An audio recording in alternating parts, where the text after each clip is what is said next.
قرض ایک صحابی پہ بڑا چڑھ گیا تو حضرت عبداللہ ابن مسعود سے کہنے لگے قرضہ بڑا چڑھ گیا، فرمانے لگے تمہیں وہ دعا نہ سکھاؤں جو ہمیں نبی پاک نے سکھائی ہے؟ فرمایا اگر تمہارے اوپر پہاڑ کے برابر بھی قرضہ ہوگا تو اللہ تمہارے قرضے کا بندوبست فرما دے گا۔ پر مسئلہ یہ ہے دعائیں یاد کرنی پڑتی ہیں اور پڑھنی پڑتی ہیں، یاد کرنی پڑتی ہیں، اور ہم ہیں تعویذ پہ لگے ہوئے کہ کچھ لکھ کے دے دیں تاکہ باندھ لوں۔ دعا سکھائی نبی پاک نے، کیا فرمایا؟ اللہم اکفنی بحلالک عن حرامک واغننی بفضلک عمن سواک۔ فرمایا یہ دعا مانگا کرو، اے اللہ مجھے کفایت کرنے والا رزق عطا فرما اور مجھے حرام سے بچا، اور مجھے اپنے فضل کے ساتھ دوسروں سے بے نیاز کر دے۔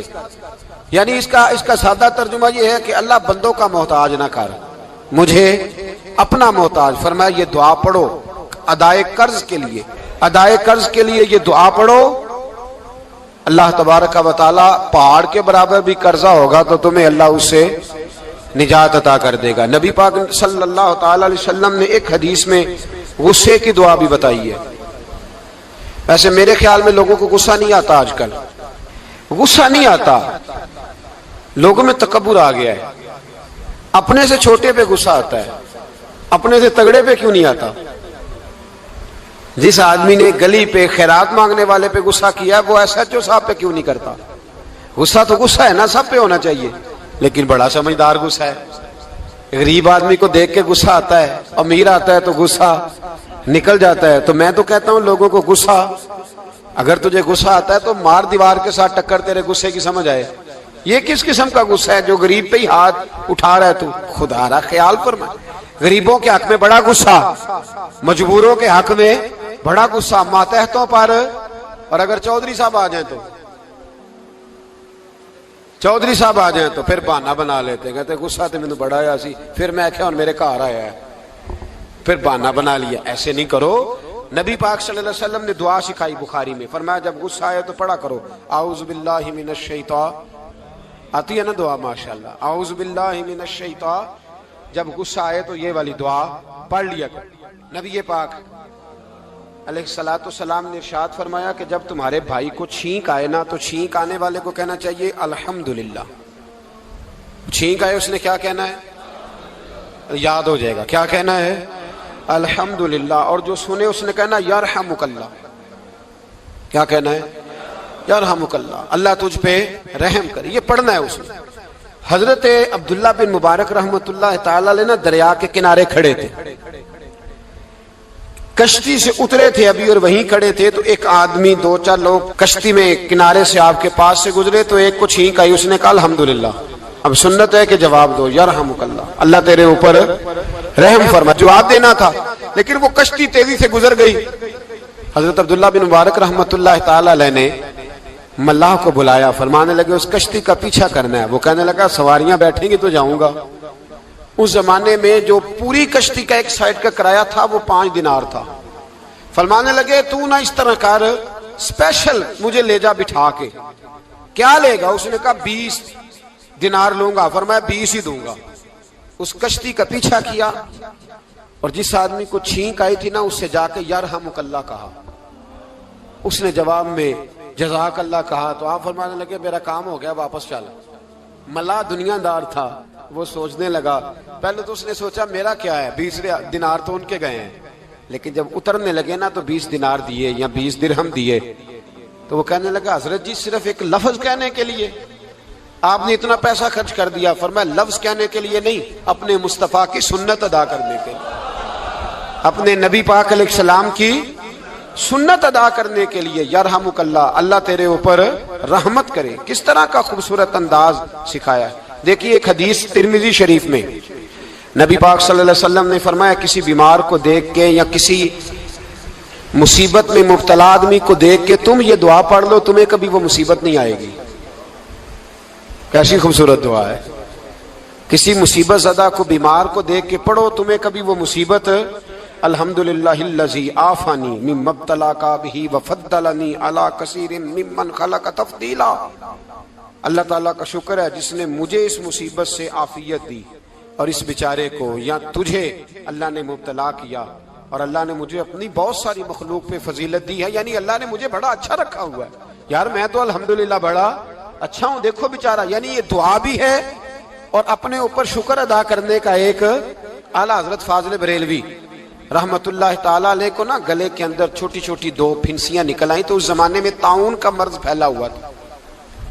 ایک بڑے قابل حکیم کو لایا گیا، انہوں نے چیک کر کے کہا آپ کو تو طاعون ہو گیا ہے. فرمانے لگے چل دوڑ جا، مجھے طاعون نہیں. اس نے کہا جناب یہ گلے پہ بنا ہوا ہے اور سب کو پتا ہے آج کل پھیلا. فرمایا سب کو ہو سکتا ہے، مجھے نہیں ہو سکتا. کیوں؟ فرمانے لگے ایک بندے کو طاعون ہوا تھا تو میں نے اسے دیکھ کے وہ دعا پڑھ لی تھی جو نبی پاک نے بتائی ہے، لہذا حضور کا فرمان ہے تو مجھے ہر بیماری آ سکتی ہے پر یہ بیماری آ سکتی. وہ شخص کہنے لگا جی منہ میں بھی گلٹیاں چلی گئی ہیں، کھول نہیں رہا، کیا ہوگا؟ اعلیٰ حضرت نے کالی مرچ منگوائی، اسے پیس کے زبان کے نیچے رکھا تو ساری بیماری دور ہو گئی. فرمانے لگے بلاؤ نا ذرا اس حکیم کو جو کہتا تھا طاعون ہو گیا ہے، وہ تو صحیح ہوتا ہی نہیں اتنی جلدی. فرمایا ہر چیز بدل سکتی ہے پر میرے نبی کا فرمان نہیں بدل سکتا، میرے رسول پاک علیہ السلام کا فرمان نہیں بدل سکتا. تو عزیز دوستو نبی پاک اب بڑی خوبصورت بات آئی، ساری خوبصورت ہی بڑی پیاری بات آئی. دنیا میں سب سے حسین چہرہ اللہ نے اپنے رسول کو عطا فرمایا ہے.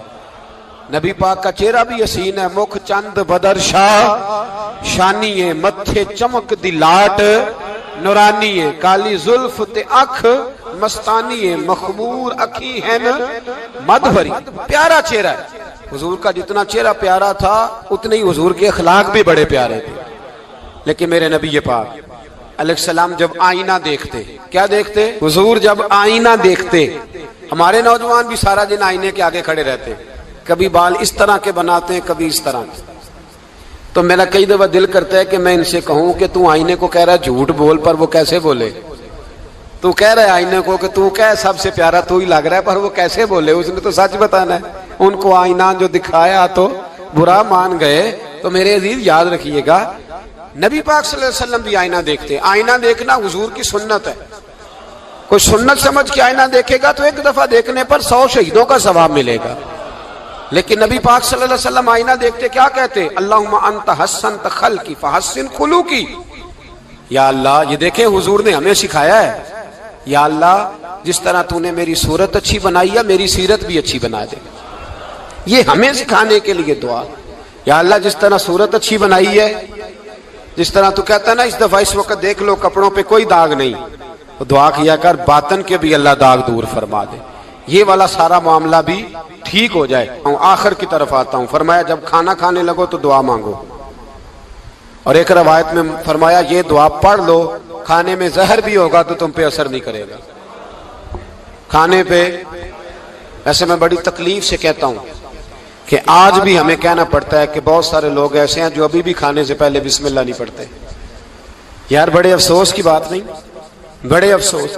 حضور نے دعا سکھائی، میں یہ دعا پڑھو گے تو زہر بھی ہوگا تو اثر نہیں کرے گا. بسم اللہ الذی لا یضر مع اسمہ شیء فی الارض ولا فی السماء یا حی یا قیوم، جس کی برکت سے زمین و آسمان میں کوئی چیز بھی نقصان نہیں دیتی. اور اے اللہ اے ہمیشہ زندہ رہنے والے اور قائم رہنے والے. یہ نبی پاک علیہ السلام. اور ایک حدیث میں اور بھی دعا آئی ہے. بسم اللہ شریف تو خیر بخاری میں موجود ہے، مسلم میں موجود ہے. بسم اللہ والا بارکت اللہ بھی ایک حدیث میں نبی پاک صلی اللہ علیہ وسلم نے ارشاد فرمایا. اور جب کھانا کھا چکے پھر کہا دعا مانگو. الحمدللہ الذی اطعمنا وسقانا وجعلنا من المسلمین. اللہ تعالیٰ کا شکر ہے جس نے ہمیں کھلایا بھی پلایا بھی اور مسلمان بھی بنایا. حضرت مرزا مظہر جانے جانا فرماتے ہیں کہ بارش ہوئی تھی تازی تازی دلی میں، تازی تازی بارش ہوئی. ایک بابا لکڑی کے جوتے پہنے کھڑا ہوں، اللہ اللہ اللہ اسی کسے دے کچھ بھی نہیں لگ دے نہ کوئی ساڈا دردی. بابا مست ہو کے جا رہا، اللہ اللہ کرتا جا رہا. ایک طوائف اپنے کوٹھے سے اتر کے تو سیڑھیوں پہ بیٹھی تھی، ساتھ اس کا یار بھی بیٹھا تھا. بابا اپنی مستی میں جا رہا تو بابا جی کے پیروں سے کچھ مٹی اڑی تو اس عورت کے کپڑوں پہ پڑ گئی. پرواہ نہیں، بزرگ گزر رہے. وہ یار اس کا دوڑا ہوا آیا، اس نے آ کے تھپڑ مارا. کا خیال نہیں سارے اس کے کپڑے آلودہ کر دیے، تو کدھر تیرا دماغ نہیں ٹھیک؟ بابے نے نظر اٹھائی، کہا بیٹے میں نے دیکھا نہیں، چل اللہ تیرا بھلا کرے، تو نے بدلہ لے لیا. بابا جی چپ کر کے وَإِذَا خَاطَبَهُمُ الْجَاهِلُونَ قَالُوا سَلَامًا، چپ کر کے گزر گئے۔ ٹھنڈ کا موسم تھا، بارش تازہ ہوئی تھی، حلوائی دودھ کاڑ رہا تھا، اس نے بٹھایا بابا جی کو پھٹے پہ، پیالہ پکڑا، دوڑ کے آگے بڑھا، بزرگ آ گئے، آئیے بیٹھیے، دودھ کا گرم گرم پیالہ شکر ڈال کے دیا، بابا جی نے دودھ پیا، پھر نظر جھکی، پھر رنگ بدلا، کہنے لگے مالک تو کتنا بے نیاز ہے، کہیں تھپڑ مرواتا ہے، کہیں دودھ پلاتا ہے، تیری بے نیازی ہے نا، ادھر تھپڑ مروایا، یہاں دودھ پلایا، تو ہی جانتا ہے تیرے رنگ کیا ہے۔ ابھی بابا وہیں بیٹھا تھا، توڑے آئے پیچھے سے لوگ، شور ہوا، بابے کو دبوچ کے وہاں لے گئے جہاں اس نوجوان نے تھپڑ مارا تھا، کہا تو اللہ کا بندہ ہے، اللہ کے بندے بد دعا تو نہیں دیتے، ہوا کیا؟ کہا تو نے بد دعا دی ہے؟ کہا نہیں دی، بات بتاؤ۔ کہنے لگے اس نے تجھے تھپڑ مارا ہے، چھت پہ چڑھا ہے، پیر پھسلا ہے، گردن کے بل گرا ہے، منکا ٹوٹ گیا، مر گیا ہے، تو نے بد دعا دی ہے۔ بابا جی کہنے لگے یار میں نے تو دوسرا لفظ بھی نہیں کہا، بھلا ہو کہہ کے گزرا ہوں، میں نے نہیں بد دعا دی۔ کہا تو نے دی ہے تبھی تو مر گیا، کہا نہیں دی۔ کہا بابا تو بزرگ آدمی ہے، سچ بول۔ تو بابا جی کہنے لگے سچ سنو، پھر میں آ رہا تھا، میرے پیروں سے مٹی اڑی، اس کے یار کے کپڑوں پہ پڑی، اسے برا لگا، اس نے مجھے مارا، جب اس نے مجھے مارا تو میں کوئی لاوارث تو نہیں تھا، جب اس نے مجھے مارا تو میں کوئی لاوارث تو نہیں تھا، مجھے دشمنوں نہ چھیڑو، میرا ہے کوئی جہاں میں ابھی پکار لوں گا، نہیں دور ہے مدینہ، اس نے مجھے مارا تو میں کوئی لاوارث تھا کہ میرا بدلہ کوئی نہ لیتا، اس نے مجھے مارا ہے تو میرے یار کو برا لگا تو اس نے اسے مار دیا ہے، میری تو غلطی کوئی نہیں، یاروں کا جھگڑا ہے، یہ تو دوستوں کا جھگڑا ہے، یہ تو یاروں کا جھگڑا ہے، کوئی غلطی نہیں میری، کوئی غلطی نہیں، خش خش جنہ قدر نہیں میرا، اے میرے صاحب نو وڈیاں، میں تے گلیاں دا روڑا کوڑا، میں گلیاں دا روڑا کوڑا، میں نو محل چڑھایا ہے سائیاں، میں نو محل چڑھایا ہے سائیاں۔ فرمایا اس نے مجھے لاوارث سمجھا تھا کہ تھپڑ مار کے گزر جائے، میرا کو پوچھے گا ہی نہیں۔ میرے رسول پاک علیہ السلام کے بارے میں رب فرماتا ہے ابھی میں تو تیرے ہوتے ہوئے کافر کو سزا نہیں دیتا کہ تو موجود ہے۔ یاد رکھیں حضرت فضیل بن عیاض فرماتے ہیں ایک جوان تھا، مسجد میں آیا، لوگوں سے کہنے لگا روٹی کھلاؤ، کسی نے توجہ نہ کی، اس نے کہا میں رب بتانے والا ہوں، میری طرف دیکھو تو صحیح، کسی شخص نے خیال ہی نہ کیا۔ پھر اس نے کہا یار تھوڑا سوچو، نمازیوں سے کہا، اہل علاقہ سے کہا، انہوں نے کہا تیری طرح کے بڑے درویش دیکھیں۔ مسجد کے محراب میں وہ رب کریم کا بندہ انتقال کر گیا، جب فوت ہو گیا نا، لوگوں کا مزاج ہے، بیمار کو دوائی نہیں دیتے، جنازے پہ وقت پہ پہنچ جاتے، جب کوئی گر رہا ہوتا ہے تو سہارا کوئی نہیں دیتا، جب کوئی گر جاتا ہے، ٹانگ ٹوٹ جاتی ہے تو تیمارداری کو زمانہ پہنچ جاتا ہے۔ اور بزرگ وہ نوجوان اللہ کا نیک بندہ مسجد کے محراب میں فوت ہو گیا۔ حضرت فضیل ابن عیاض کہتے ہیں امام صاحب نے اعلان کیا چندہ دو، کوئی لاوارث فوت ہو گیا، کفن دینا، چندہ کٹھا ہوا، کفن خریدا، جنازہ پڑا، عشاء کے بعد دفن کر کے آئے، فجر کی نماز کے لیے جب امام اور مؤذن مسجد میں آئے تو چیخیں مارنے لگے، تڑپنے لگے، دور دور تک آوازیں پھیل گئی، دنیا دوڑی آئی، کیا ہوا؟ کہنے لگے وہ جو تم نے کفن پہنایا تھا وہ یہاں پڑا ہوا ہے، اور دیکھو کفن پہ تحریر لکھی ہے۔ تحریر کیا ہے؟ عرش کے مالک نے فرمایا میرے دوست نے روٹی مانگی تم نے دی نہیں، اس نے تمہیں میرے قریب کرنے کے لیے اپنی طرف توجہ کرائی، تم نے کی نہیں، اور میرا یار تمہارے کفن کا محتاج تھا، سنبھال کے رکھو اپنا کفن، میں نے اسے جنت کا لباس عطا فرما دیا، سنبھال کے رکھو، یہ کوئی لاوارثوں کا ٹولہ ہے۔ یاد رکھیں جو وارث والے ہیں، وارث والے ان کا رنگ اور ہے، جو ماننے والے ہیں ان کا مزاج اور ہے، اپنی زندگی لاوارثوں کی طرح نہیں۔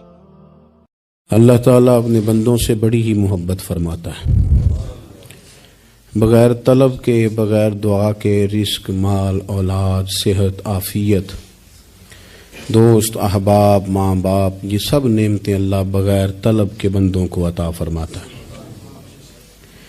اللہ تبارک و تعالی اپنے بندوں کے حق میں رحمت والے فیصلے کرتا ہے، درگزر والا معاملہ فرماتا ہے۔ جگہ جگہ قرآن مجید میں اللہ تعالیٰ نے اپنے بندوں پر رحمت کرنے کا ذکر فرمایا ہے، ان اللہ یغفر الذنوب جمیعا، فرمایا بے شک رب تمہارے سارے ہی گناہ معاف فرما دے گا، تم نا امید نہ ہونا، وہ معاف کر دے گا تمہیں۔ قرآن مجید میں فرمایا ان اللہ بالناس لرؤوف الرحیم، بے شک اللہ اپنے بندوں پر بڑا ہی مہربان اور نہایت ہی رحم کرنے والا، رؤوف اور رحیم ہے، بڑا مہربان ہے، کرم فرماتا ہے۔ اللہ تعالیٰ اپنے بندوں سے بڑا جلد راضی ہو جاتا ہے، وہ اپنے بندوں کو بہت زیادہ مشقت میں نہیں ڈالتا،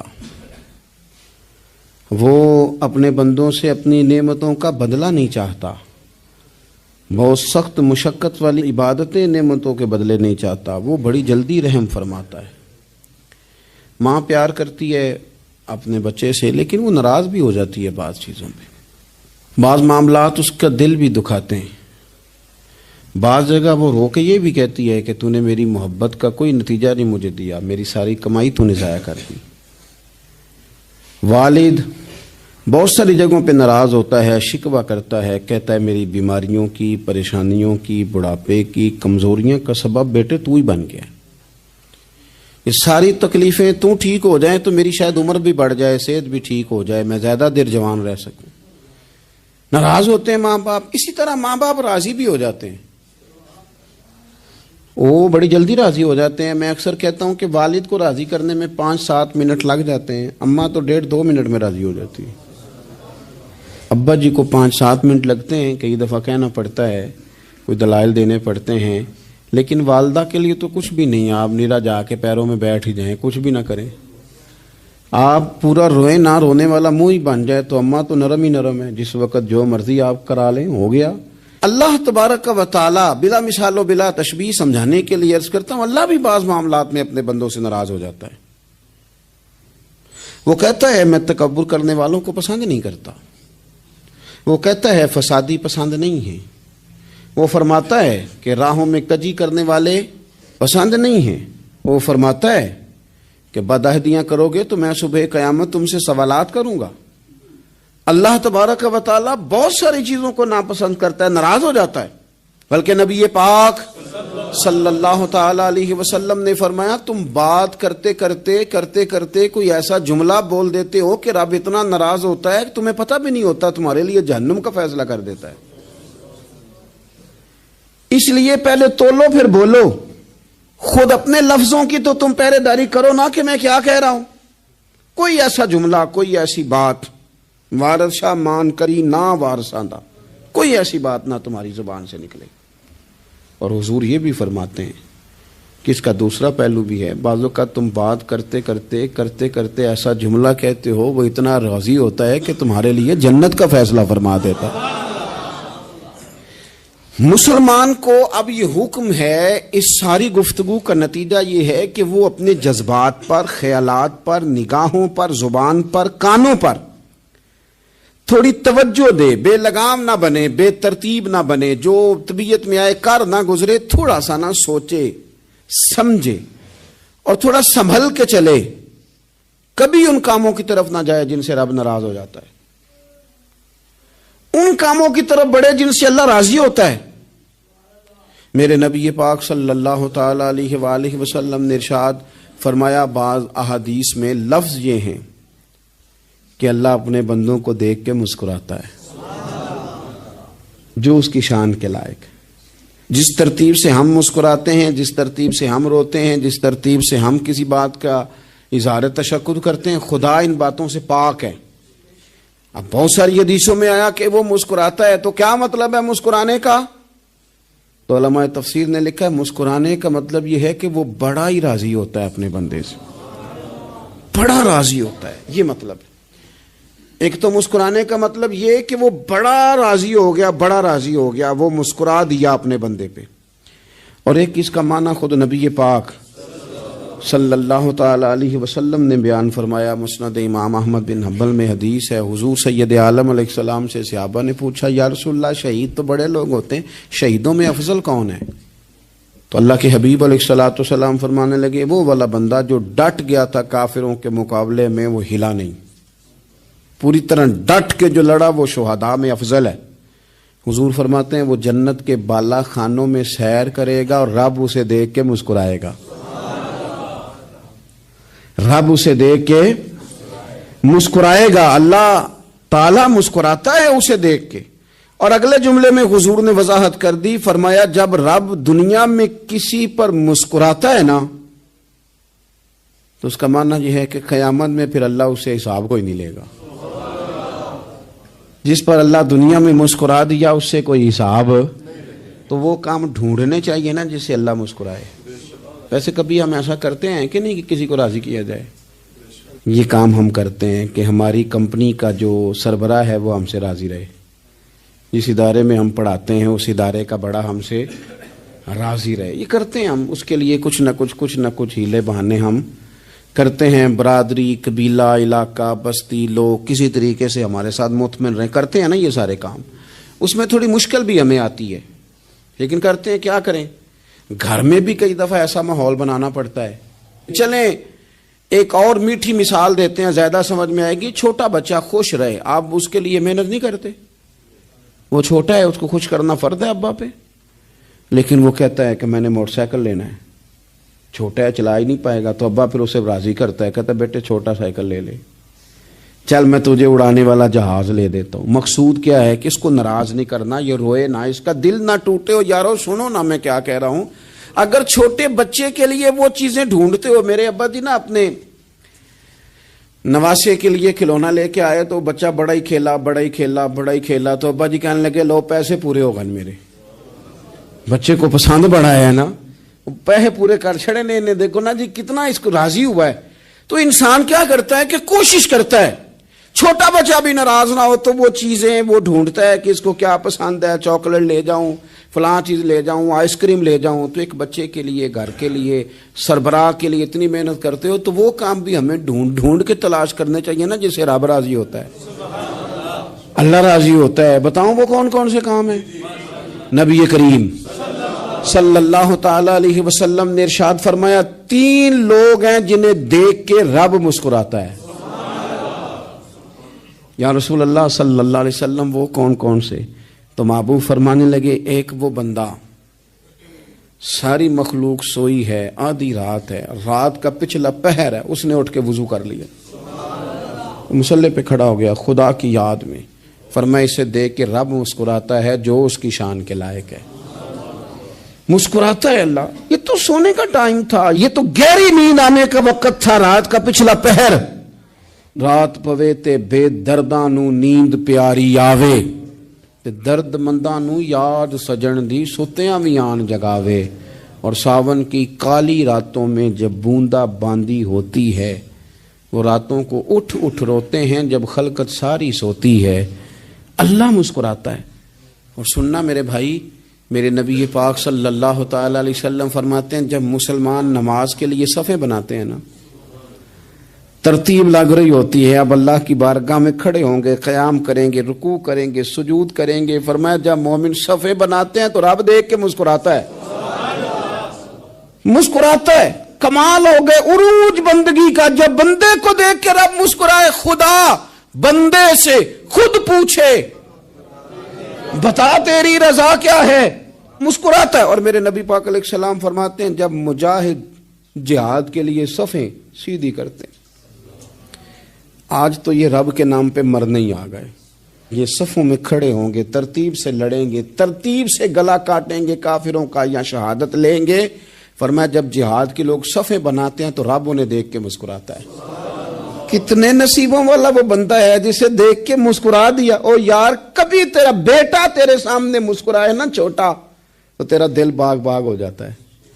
تیری ماں بیمار کسی ایک دن صحیح طرح ہنس پڑے تو طبیعت خوش ہو جاتی. مجھے بتاؤ نا جس کا رب بھی اسے دیکھ کے ہنس پڑے, جو اس کی شان کے لائق ہے, کیا اس بندے کے نصیبیں ہیں, کیا اس کے مقدر ہیں. آپ اس مقام پر اپنے آپ کو لائیں. اب دیکھیں نا یہ حدیث آپ نے سن لی, اب ہم نے نا اس طرح صفحے نہیں بنانے جس طرح ساری دنیا, اب ذرا صفحے بھی شوق سے بنائیں گے. آپ ذرا تھوڑا سا شوق پیدا کریں گے, بھئی یہ تو میں وہ کام کرنے لگا ہوں جسے دیکھ کے رب مسکراتا ہے. نبی پاک صلی اللہ علیہ وسلم نے فرمایا جب کو بندہ توبہ کرتا ہے نا, ہم توبہ کا رٹا لگاتے ہیں، یا اللہ میری توبہ، یا اللہ۔ اور توبہ کا تو مطلب یہ ہے کہ پچھلے گناہوں سے پکی توبہ، آج کے بعد یہ غلطی نہ کرنے کا پکا وعدہ۔ انہیں ساری شب برات رو کے گزاری ہے، بتا سویرے جھوٹ جوڑنے کا ارادہ ہے تیرا؟ آج کے بعد رشوت تو نہیں نہ لے گا؟